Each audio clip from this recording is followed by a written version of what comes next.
Belum dimulai, Pak. Pak, tadi boleh disampaikan lagi sidak hari ini, Pak. Informasi awal yang Bapak dapatkan sampai langsung menindak langsung ke TKP apa, Pak? Oh, kita dapat beberapa puluh nama perusahaan, mungkin sekitar 30-40 yang melakukan praktek seperti ini, yang mereka menjual langsung ke klien tanpa PPN. Mereka bilang cash base. Saya rugi banyak di mana PPN-nya jadi berkurang. Yang kedua adalah income perusahaan juga kan ditekan ke bawah, jadi dari income tax juga saya rugi.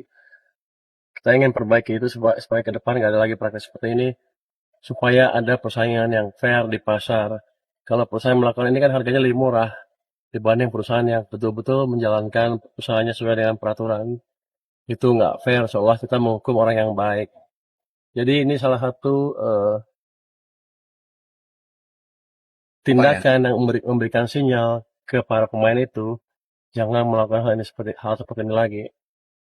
Mereka klaim zaman kemarin-kemarin katanya pejabat Indonesia bisa disogok supaya mereka bisa lancar menjalankan bisnisnya.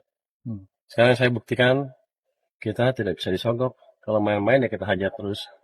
Tapi tadi kalau pegawai-pegawai sih baik-baik, katanya ingin memperbaiki bersama. Saya pikir itulah yang terbaik, semuanya memperbaiki praktek bisnis bersama-sama ke depan.